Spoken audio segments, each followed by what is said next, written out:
2021 e Paulo Silas completa 55 anos. E com tanto tempo de existência, é claro que nossa igreja tem história. Eu sou a Aline Miranda e nesse mês de março vou conversar com casais que construíram essa história juntos. Hoje nós temos dois convidados muito especiais.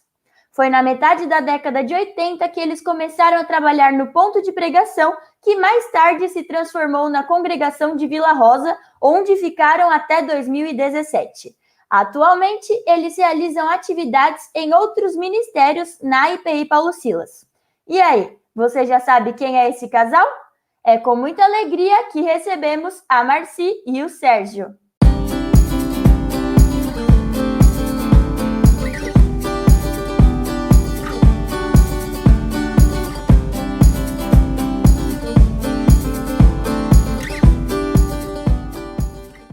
Bom dia!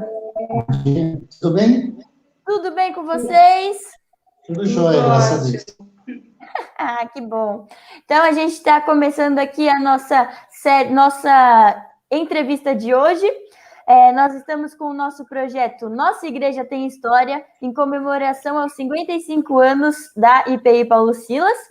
Nesse mês de março, então, todo domingo nós estamos fazendo uma entrevista com casais que ajudaram a construir essa história juntos. Então, casais que trabalharam em algum ministério, que junto, né, como casal, trabalharam em algum ministério da IPI Paulo Silas. E hoje, vocês são convidados, Sérgio e Marci. Então, falar a mesma coisa que eu falo em toda entrevista, que nosso primeiro problema já são os nomes, né? Porque na nossa igreja a gente chama todo mundo de tio, tia, então eu não sei como é que eu chamo você. Sérgio Marci ou tio Sérgio, tia Marci? Porque ainda assim, tem tio, na nossa igreja todo mundo é tio, ou é tio mesmo de sangue, ou é tio de consideração. Então, eu vou tentar aqui, né? Vou falando com vocês, se sair um tio, uma tia ou um Sérgio Marci, ignorem que é o costume, tá bom? Tá. Então, vamos começar. A entrevista com vocês é sobre a congregação de Vila Rosa. Vocês trabalharam lá durante muitos anos juntos. Então, nossa conversa de hoje vai ser sobre isso. Então, eu gostaria de saber, para começar assim, vamos começar bem do começo. Quem de vocês dois, eu gostaria de ouvir um pouquinho de cada um, como que vocês chegaram em Paulo Silas? Assim, se nasceram na igreja, se vieram de alguma outra igreja, se converteram em Paulo Silas. Gostaria de saber, um por vez, como que foi esse processo de vocês chegarem em Paulo Silas?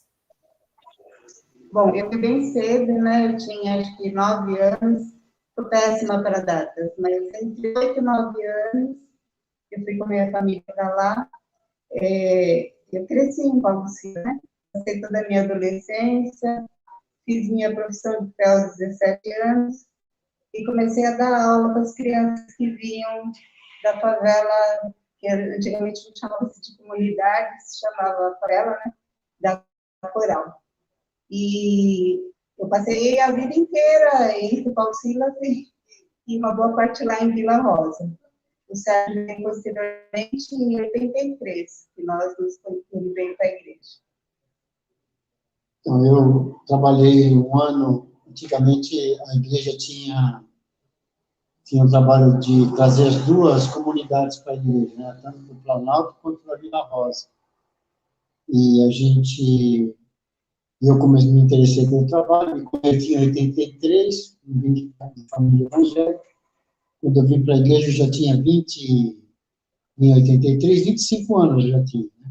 Eu vim mocinho já, conhecia o trabalho e comecei a ser assistente do seu Rolf Sestes.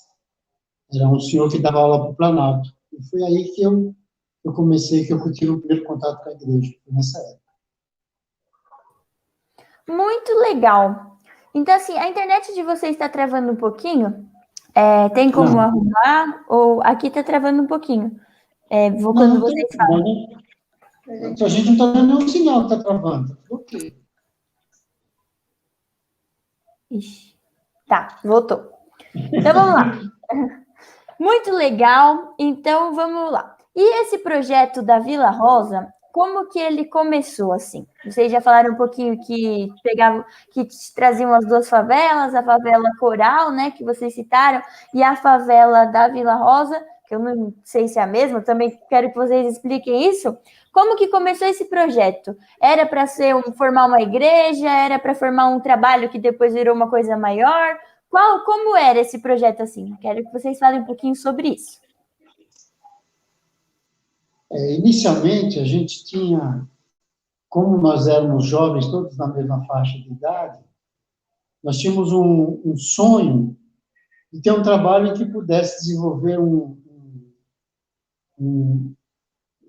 trabalho que pudesse desenvolver a comunidade no próprio espaço deles. A gente entendia que trazendo eles com ônibus ou com as peruas, antigamente tinham 2 peruas, né? Não era a mesma coisa do que ter um trabalho lá. Então, na época, era o pastor Lício, o Cornélio era seminarista, e a gente sentou e alinhou uma possibilidade de começar a desenvolver o trabalho lá na Vila Rosa, né? Lá na comunidade. Então, a gente tinha, em vez de trazê-los para cá, para a sede, a gente começou a se deslocar para lá. Então, a gente fazia trabalhos na própria favela, lá embaixo, né? São 2 favelas diferentes que você perguntou. Uma é o Planalto, que é lá perto de Santa Madalena, e a outra aqui perto das Tintas Coral, na Avenida do Estado. São 2 lugares diferentes. E nós íamos para lá. Tinha muitos jovens que iam conosco, inclusive sua mãe foi já conosco, e a Miriam, a Márcia Teruel, o Marcelo, um monte de gente, e nós fazíamos o trabalho na rua mesmo. E era assim, que dava uma força enorme, porque ela morava nas proximidades, ela tinha conhecimento, né? Então, nós tínhamos um vínculo através dela também. Isso. Ela é a nossa porta de entrada, porque na favela você não pode entrar de qualquer jeito, você tem que ter algum conhecido, qualquer coisa, e demonstrar o que você vai fazer. Então, houve essa oportunidade de a gente desenvolver um trabalho especificamente naquele lugar. Muito legal.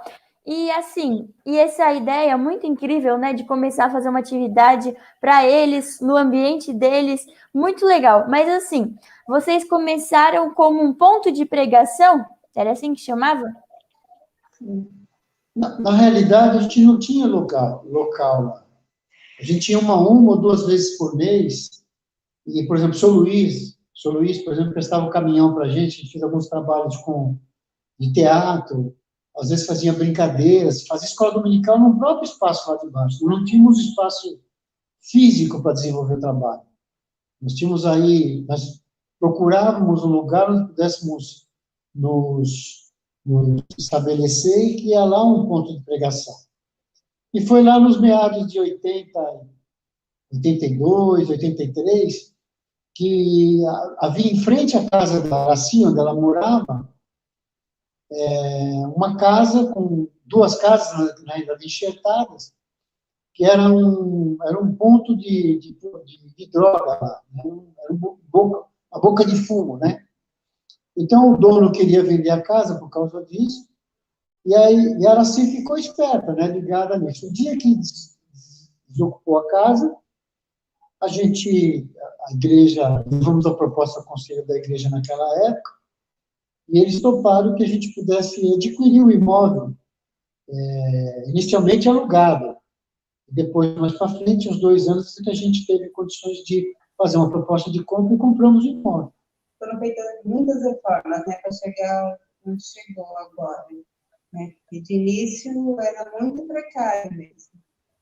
Eram 2 casas abandonadas, né? Então, eram assoalhos de madeira, cheios de buracos. Camadas de barro. Tinha muito pinos de cocaína, maconha, que o pessoal usava lá. Era um lugar fechado. E a gente precisava fazer muitas reformas. Naquela época, o senhor Matheus Paris, junto comigo, a gente tirou muita terra de lá, e tinha uma fossa, a gente tapou a fossa. Quer dizer, foi adaptando aquele lugar para ser um lugar para receber as crianças. Inicialmente, nós recebíamos 110, 120 crianças por domingo, né? A igreja ajudava, né? Porque naquela época a gente tinha um grupo de senhoras que faziam a comida aí na sede, de manhã, umas 8 horas eu passava, pegava a panela com macarrão e salsicha, e levava para lá. Aí a gente dava aula de escola dominical, todo mundo sentado no chão, porque não tinha cadeira, não tinha nada. Fazia escola dominical, separava mais ou menos em salas, e depois dava comida, e era assim que a gente fazia. Muito bom, muito legal.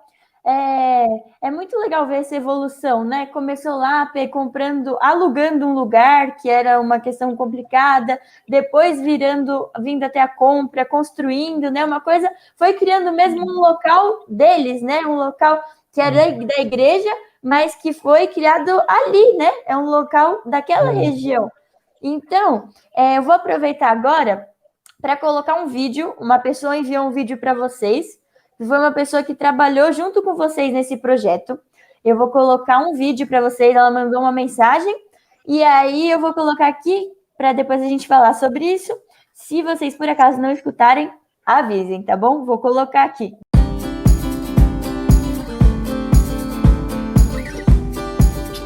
Olá, meus irmãos.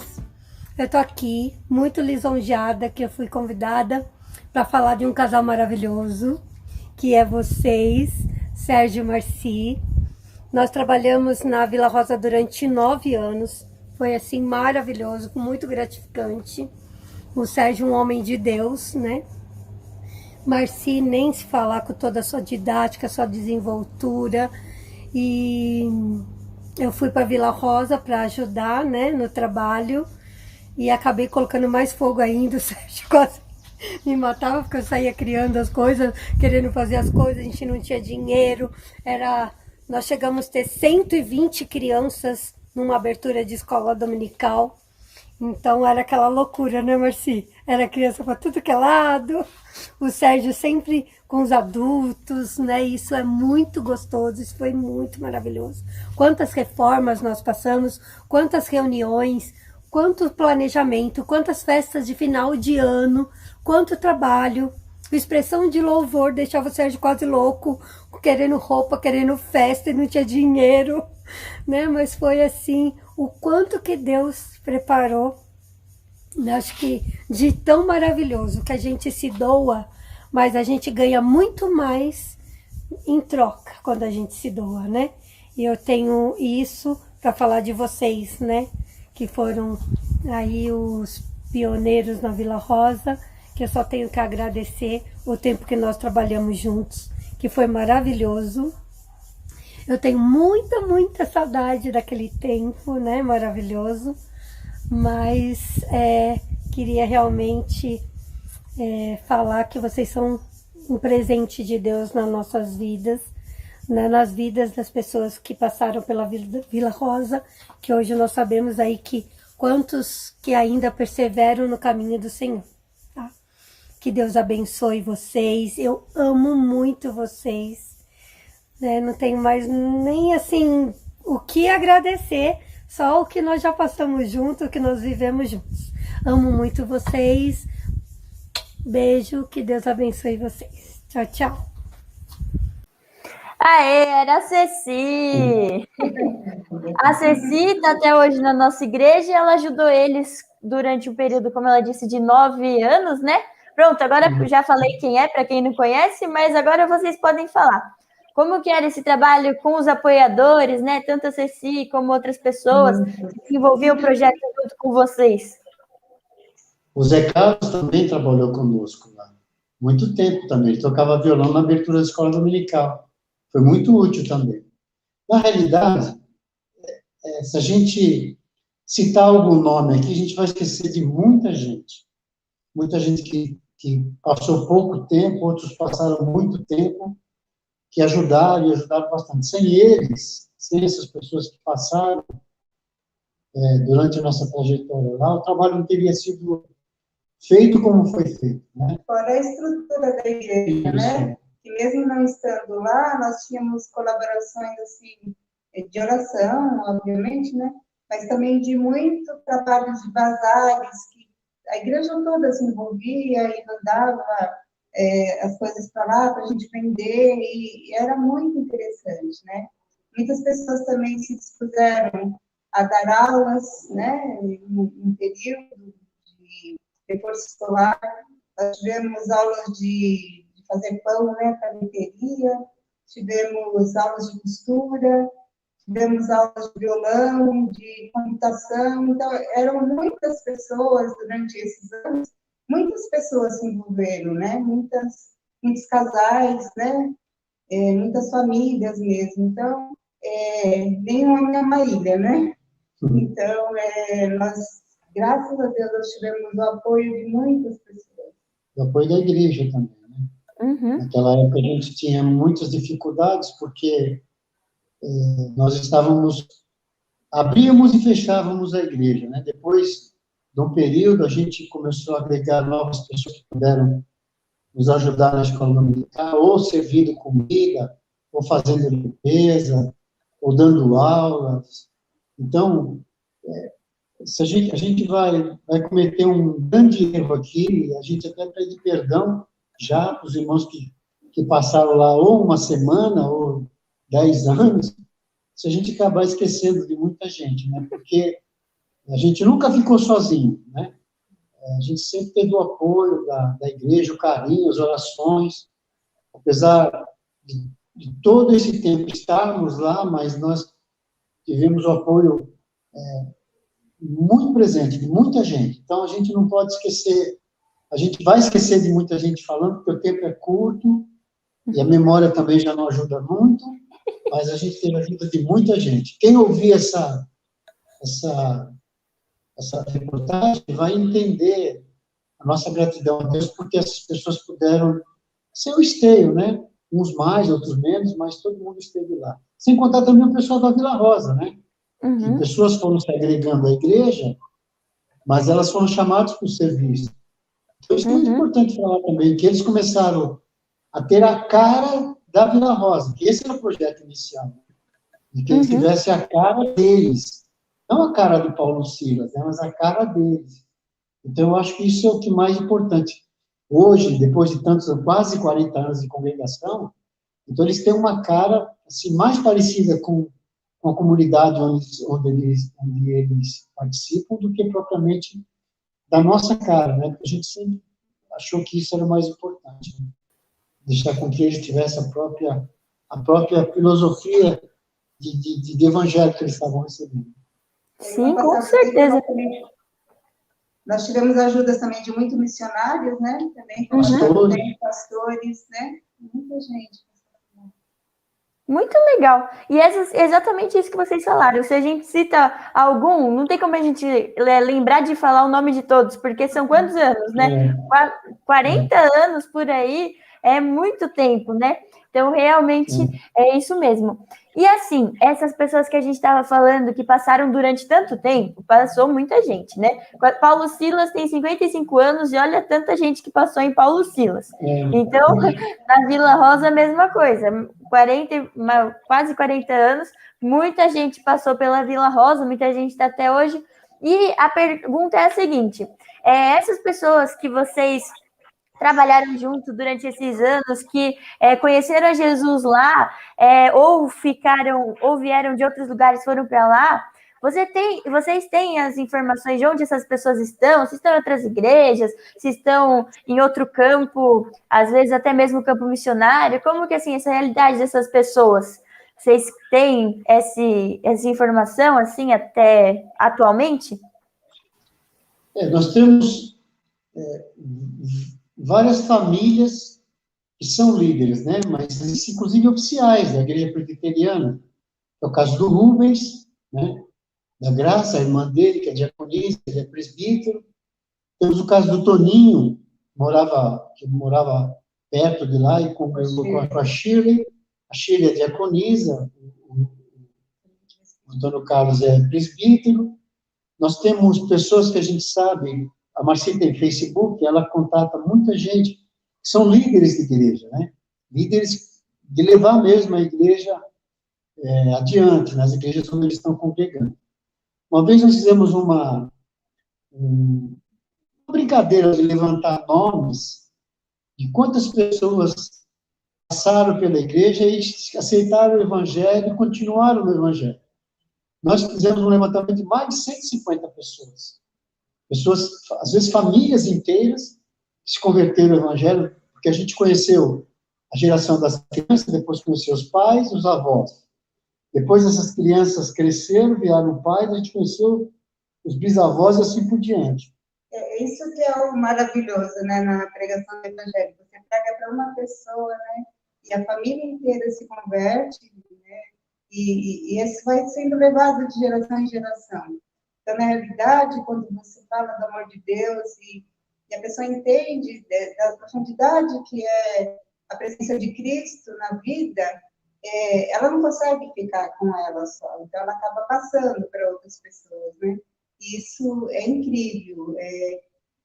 Assim, olhando a Vila Rosa de fora, como nós víamos, era um trabalho possível, assim, né? Aos olhos humanos.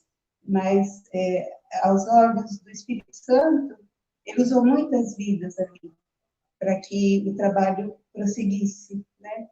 E nós somos muito gratos a Deus pelos momentos que nós passamos lá, né? Pela vivência, pelo conhecimento que nós tivemos de cada vida ali, né? Então, isso é muito gratificante. O Sérgio falou, eu vejo no Facebook muitas meninas que agora são senhoras e têm as famílias estruturadas do Evangelho. Isso nos deixa assim, muito felizes. Amém, é uma bênção mesmo, né? A gente tem uma coisa que muitas vidas foram salvas, mas houve muitas perdas também. A gente teve muitas alegrias de ver pessoas recebendo o Evangelho, mas muitas outras pessoas que não receberam o Evangelho não tiveram a mesma oportunidade, porque não quiseram aceitar. Então, o Evangelho também tem esse lado de impossibilidade, às vezes, de salvar a vida das pessoas, né? Porque a gente prega, fala, mas às vezes as pessoas tomam suas decisões de maneiras diferentes daquelas que a gente gostaria que eles tomassem. Mas a gente tenta olhar para aqueles que ficaram e perseveraram, e agradecer a Deus por isso, e pedir a Deus misericórdia para aqueles que já ouviram e, infelizmente, não aceitaram, não tiveram essa oportunidade. Mas o trabalho ficou, o trabalho continua, e para a gente é uma grande alegria de ter sido colaboradores, né? Estávamos lá desde o princípio, junto com os outros irmãos que também da sede, que estiveram lá, e o trabalho perseverou até hoje. Então, nós sabemos de muita gente que está em muitas igrejas, graças a Deus, tem bastante gente. Não é pouca, não, bastante gente. Ainda bem, né? É isso mesmo que vocês falaram. A gente se entristece por algumas pessoas que, infelizmente, não quiseram aceitar, né, a palavra, mas a gente se alegra muito mais pelas pessoas que aceitaram e prosseguiram nesse caminho, que não é fácil, mas é o melhor caminho, né? Então, agora uma pergunta para vocês como casal, assim, como casal e como família em si, né, como as filhas, enfim. Como o trabalho na Vila Rosa de vocês como casal, como família, foi importante para o crescimento espiritual de vocês? Tanto o crescimento de cada um dos dois, como o crescimento mútuo da família. Então, eu vejo dessa maneira. Nós casamos, estávamos na Vila Rosa. Ficamos noivos, casamos. As nossas filhas nasceram na Vila Rosa, as duas. Elas cresceram na Vila Rosa, ficaram até pré-adolescentes na Vila Rosa. Elas conviviam com as crianças, com os adolescentes de lá. E eu acredito que essa relação, com essa realidade diferente da que elas conheciam, puderam dar um crescimento espiritual à vida delas, não digo maior, mas mais apurado da necessidade da proclamação do Evangelho. Porque elas amam a Cristo, amam a obra do nosso Deus, elas trabalham na igreja, desenvolvem atividades quando são convocadas para isso. Então, elas praticamente levaram todo o tempo, até se tornarem moças e adolescentes, elas congregavam lá na igreja. Porque eu pregava, eu fui seminarista, eu pregava muitas vezes lá. Então, às vezes eu ia domingo de manhã e de tarde, domingo de manhã e de tarde. Às vezes eu não aparecia na igreja 2, 3 meses, não vimos na igreja, né? Na Paulo Silas. Às vezes a pessoa até perguntava, onde vocês estão? O que aconteceu? Está doente? Qualquer coisa. Mas a gente estava lá no trabalho da Vila Rosa, e as nossas filhas juntas. Então, eu louvo a Deus porque essa relação, essa experiência, esse tempo que elas passaram conosco lá, houve delas um crescimento muito, muito grande em termos da obra de Deus, né? E eu, a Marcinha, a gente sempre teve assim, conectados nessa relação do trabalho, do desenvolvimento, daquilo que a gente tinha como missão naquele lugar. E fizemos isso na medida das nossas forças, das nossas habilidades, nós desenvolvemos aquilo que foi possível.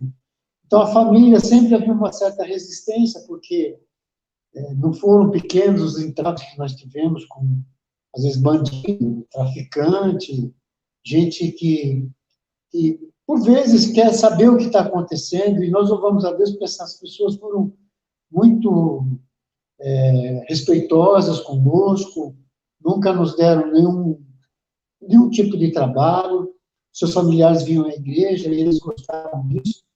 A gente sempre orava por eles, conversava com eles, também pregando o evangelho, mas nunca tivemos essa hostilidade da parte daquele lugar, assim, sempre fomos bem recebidos, e somos recebidos muito bem até hoje naquele lugar, em função dessa relação que a gente tentou manter no bom nível, né? Muito bom. Eu queria saber se vocês têm mais alguma coisa assim para contar, algum momento que marcou assim, sabe? Tanto como um momento pode ter sido muito bom e vocês lembram daquele momento como muito legal, né, durante todos esses anos que vocês ficaram lá, ou algum momento que foi muito difícil, que vocês viram Deus agindo de uma maneira que mudou a realidade da situação. Algum momento que vocês queiram compartilhar com a gente sobre esse tempo que vocês ficaram lá? Podem pensar um pouquinho, se quiserem. Eu vejo, assim, os momentos da abertura da escola dominical eram momentos únicos, assim, que a princípio a gente não tinha nem microfone, e como a Ceci falou, chegava a ter 120 crianças, então, era ação de Deus ali, né? Você vê minha voz potente, né? Nada de potência, e eu conseguia falar com as crianças, né? E eles aprendiam, o aprendizado daquelas crianças era muito, assim, rápido. Então, eles iam para casa, ensinavam um corinho um dia, eles já saíam cantando aquele corinho, aquele versículo, né? Eles levavam um desenho para casa, né? E eles colavam na parede da casa, e os pais tinham acesso através das crianças. Então, isso para a gente, para mim, particularmente, foi muito marcante, né? Esse aprendizado que eles tiveram, eu via muito a ação do Espírito Santo sobre aquelas vidas, né? Assim, de aprender assim, rapidinho, e nós produzimos cantatas, né? Então, sem nenhuma formação assim musical, né? Assim, conhecimento básico, mas as coisas fluíam. E é só Deus mesmo, só o Espírito Santo mesmo. Se a gente fosse aqui tentar descrever momentos que marcaram muito lá naquele lugar, eu pecaria, porque eu iria omitir alguns e teria que relatar muitos. Mas na minha visão, o que mais me marcava é quando alguém aceitava o Evangelho, né? Eu vou contar especialmente 2 casos que para mim são emblemáticos. O caso da Dona Nina, que era a avó da Araci, ela se converteu com mais de 60 anos. E ela tinha uma disponibilidade espiritual um vigor espiritual impressionante. Uma pessoa analfabeta, mas que tinha um ouvido aguçado e um carinho pela obra de Deus de forma impressionante. Então, era marcante, era empolgante, era feliz o jeito com que ela tratava o Evangelho. Então, e a dona Adelina, que também se converteu com mais de 60 anos, a Adelina está na igreja ainda, esses dias,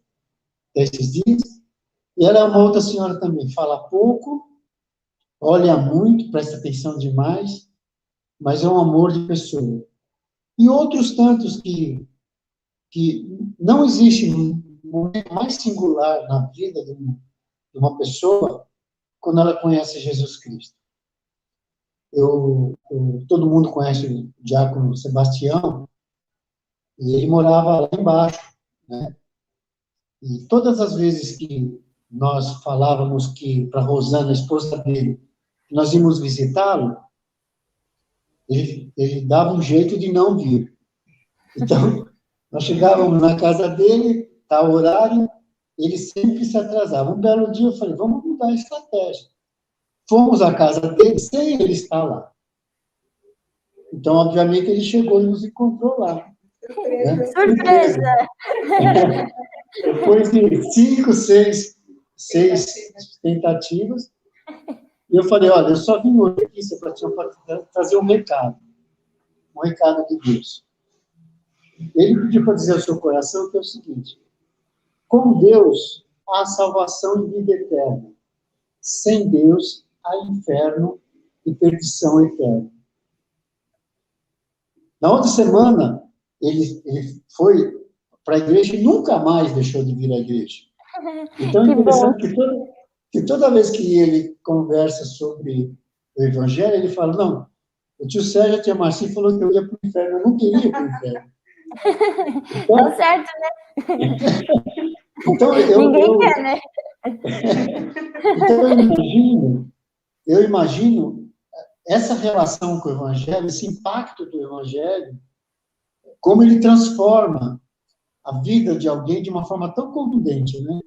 De uma pessoa que às vezes é analfabeta, ou semi-analfabeta, alguém que não quer ouvir o Evangelho, alguém que tem uma vida bastante complicada, aceitar o Evangelho, né? A Maria, que é mãe da Daiane, a avó da Rebeca, que teve um tempo conosco, quando nós conhecemos a Maria, ela tinha 2 filhos na barriga e morava num cômodo de 2 por 2. Eu lembro disso, com o coração apertado. E ela falou, eu não vou ter condições de cuidar dos meus filhos. Eu vou ter que dá-los para alguém cuidar. Eu falei, não, nós vamos fazer o seguinte, vamos pedir ajuda para a igreja, e a igreja vai nos ajudar. E essa mulher, uma mulher de Deus, ela aceitou o Evangelho, os filhos aceitaram o Evangelho, os netos aceitaram o Evangelho. E ela está firme até hoje. Então, são histórias que eu estou te falando, a gente poderia enumerar aqui N histórias com relação a histórias da vida das pessoas, né? Das pessoas que estiveram lá. Teve casos de alcoolismo, de pessoas que iam alcoolizadas só para comer, né? E, de repente, ouviram o Evangelho e aceitaram, e tiveram a vida transformada, né? E da filha também, né? Dá pra gente escrever um livro, né? Dá. Escrever um livro só sobre esse tema. Né? E engraçado, como o Marcinho falou, é uma coisa interessante para a gente pensar.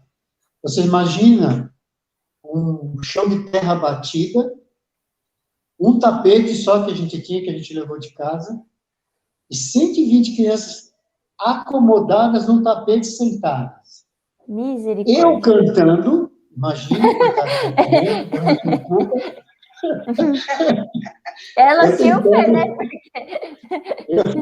Eu tentando cantar, a Marci tentando dar aula.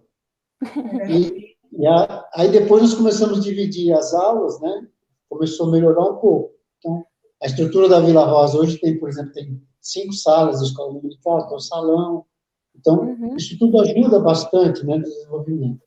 Mas era era muito, muito complicado, né? Chovia na igreja, tinha muitos ratos, tinha muitos buracos, tinha roubos. Então, tinha uma série de dificuldades que a gente não pode dimensionar o tamanho do trabalho que deu, e Deus sempre esteve conosco, nos abençoando, nos guardando, nada de mal nos aconteceu, né? Nós éramos jovens, 30 anos, e as pessoas que estavam lá também eram jovens, e a gente, com filhos pequenos, e a gente acabou superando, graças a Deus, todas as nossas dificuldades. É uma bênção muito grande. Depois teve uma época, desculpa, não tinha culto à noite, por exemplo, lá. Aí eu iria buscá-los à noite, com a perua. A igreja tinha 2 combis, eu ia buscá-los toda noite. Trazia 7, 8, às vezes 10. No começo vinha 30, né, para saber o que era, mas depois começou a diminuir. Aí sempre trazia 7, 8, principalmente adultos, para assistir o culto aí. Até quando nós introduzimos o culto à noite, lá em Vila Rosa também. Aí eles ficaram lá, né? Nós tivemos vários trabalhos. Para introduzir a diaconia, por exemplo, nós tínhamos uma junta diaconal, né? Muitos diáconos aprendiam, né? Não eram diáconos ainda, eram desejosos, né? E aprendiam, então nós tínhamos cursos, né? Tínhamos vários cursos de formação para professores, né? E foi um caminho, assim, muito, muito longo e muito intenso. Isso é muito maravilhoso, né? Porque quando a gente se dispõe para trabalhar para Deus, Deus prepara a gente, né? Mesmo a gente assim, não sei cantar, que nem o tio Sérgio falou, cantou, não sei tocar, não sabia nem como preparava, né? Uma coisa, mas a gente se dispõe para fazer um trabalho para Deus e Deus vai preparando a gente, né? Vai nos dando forças, mesmo em meio às dificuldades, vai mandando novas pessoas, e isso é muito maravilhoso, né? E é realmente ação de Deus, né? E para terminar, que nós já falamos bastante, se a gente for falar mais, a gente vai ficar aqui muito tempo. Vamos até investir na ideia do livro. É bom fazer livro, hein? Vamos fazer um livro, que é bom. Agora sim, eu queria que vocês deixassem uma mensagem que vocês quiserem, tanto para a igreja, que está completando 55 anos, como para Vila Rosa, né? Para Vila Rosa, que agora vocês não estão mais trabalhando lá, mas eles têm o trabalho deles lá, que também está sendo um trabalho que está desenvolvendo, né, agora. Mas então eu quero que vocês falem, tanto para Paulo Silas, que está completando 55 anos, e como para Vila Rosa, que é onde vocês trabalharam tanto tempo. Bom, se eu pudesse deixar eu acho que já estou na idade de dar conselhos. Eu acho que já cheguei na idade de conselhos. Mas se eu pudesse dar uma lembrança, dizer que o Evangelho é transformador. Ele renova, ele revigora, ele dá novas perspectivas na vida de qualquer pessoa, né? Seja ela de qualquer nível social, de qualquer situação, de qualquer idade. E nós sabemos disso porque o Evangelho foi pregado para crianças pequenas, para adultos, para jovens. Muitos deles aceitaram o Evangelho no seu tempo, da sua maneira, mas aceitaram o Evangelho, que nós sabemos que sim. E eu fico muito feliz por isso, porque Deus me proporcionou, primeiro, uma esposa que me acompanhou durante todo esse tempo, né? A paciência, o cuidado, a troca de experiências. Isso nos ajudou muito a caminhar nesse trabalho que foi desenvolvido. E se eu pudesse deixar um recado para a Vila Rosa, eu poderia dizer a eles que eu os amo muito. São filhos da fé, são homens e mulheres que foram chamados para que aquilo que a gente começou, a boa obra, eles completem, né? Que possam desenvolver o trabalho de Deus com amor, com temor, possam desenvolver as atividades de pregação do Evangelho de forma que muitos outros tenham a mesma oportunidade que eles tiveram, né, de conhecer o Evangelho. Porque é muito gratificante, e a gente sabe que houve muitas lutas, mas elas todas nos ajudaram a chegar onde nós chegamos, né? Fortes e firmes na fé. Eu queria agradecer muito a Deus, à igreja, por aqueles que passaram, né? Muitos dos senhores que estão na igreja hoje foram jovens que estiveram lá carregando banco, dando aula, dando comida, limpando, lavando, cozinhando, pregando, tocando. Então, é uma gratidão a Deus por termos juntos desenvolvido esta oportunidade que Deus nos deu. E a igreja de Paulo Silas, o que mais me encantou quando eu cheguei na igreja é que a igreja tinha 3 grandes trabalhos missionários, né? Muito fortes. A do Planalto, a Vila Rosa e a creche. Hoje, infelizmente, nós só temos um trabalho, né? que está aos cuidados da igreja, podemos dizer assim. Vila Rosa praticamente anda com as suas próprias pernas, mas a creche tem a diretoria composta pelos irmãos da igreja. Mas que a igreja pudesse tomar essa ciência de que nós somos chamados para pregar o Evangelho, para servir, não sermos servidos, e essa é uma oportunidade preciosa da gente ouvir não só a nossa história, cheia de buracos, mas ver nela a possibilidade de uma chama maior no coração para desenvolver o trabalho de evangelização, de chamar as outras pessoas que estão sendo perdidas no Evangelho, né?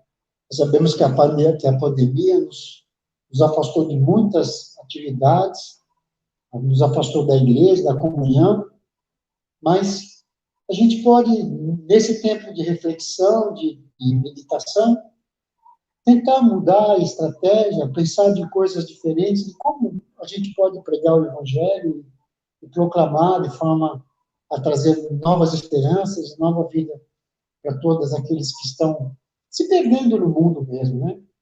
Aos pastores que passaram lá pela congregação, os que passaram pela igreja de Paulo Silas, que sempre nos incentivaram, sempre procuraram estar conosco. O pastor Cornélio, né, que uma vez era seminarista, voltou depois de tantos anos, agora como pastor, e o trabalho se mantém lá. Então, essa minha, se fosse meu recado, era exatamente para isso, né? Para dizer essas coisas. Eu também quero falar do meu amor por Paulo Silas, meu amor por Vila Rosa. Eu faço minhas palavras do Sérgio, né? Eu espero sinceramente que muitas pessoas ainda sejam levantadas, né? Para dar continuidade a essa obra tão maravilhosa. Muito lindo. O tio Sérgio fugiu. Mas... Cadê ele? Eu quero me distrair. Ele foi chorar. Ele foi se recuperar, né? Ai, mas muito lindo, muito bom conversar. Volta aqui, tio Sérgio, volta aqui. Espera um pouquinho só. Desculpa, tá bom, vou esperar. Vou esperar, né? Você ainda falou onde estava a bateria. Nós vamos mudar de posição aqui, tá bom? Isso, muda só para eu fazer a despedida, né? Falei, gente, o Sérgio fugiu. Então, muito obrigada. Foi muito legal falar com vocês. É realmente muito importante a gente rever a história da nossa igreja, né? Porque a gente às vezes pensa assim, nossa, Paulo Silas, tantos anos, né? O que será que a gente fez todo esse tempo, né? E a gente vê que a gente fez muita coisa. Todo mundo, conforme as gerações que foram passando, fizeram muita coisa, cada um na época que pôde, com os recursos que tinham à disposição. Então, isso é muito legal a gente rever. A gente está nessa série Nossa Igreja Tem História, vendo histórias da Vila Rosa, Liga Juvenil, Planalto, creche, enfim, a própria história da fundação da igreja, que também é uma história muito legal, né? de quanta gente doou terreno, não doou, isso, aquilo, enfim. Então, é muito legal a gente saber de tudo isso, porque a gente se anima, né? A gente vê como Deus age no meio das pessoas, não importa quem elas são, né? O que importa é o que elas vão se tornar, que no caso, vão se tornar filhos de Deus. Então, nós ficamos muito felizes em falar com vocês. Nós agradecemos muito. Muito legal a gente ter essa conversa para comemorar os 55 anos de Paulo Silas. Então, um beijo para vocês. Muito obrigada. Tchau. Beijo. Tchau. E é isso, gente. Nosso episódio de hoje, Nossa Igreja Tem História, com Sérgio e Marci, falando sobre a Vila Rosa, foi muito legal. E durante todo esse mês de março, todos os domingos às 10 horas, nós temos novas entrevistas com pessoas que construíram essa história. É isso, gente. Até o próximo episódio.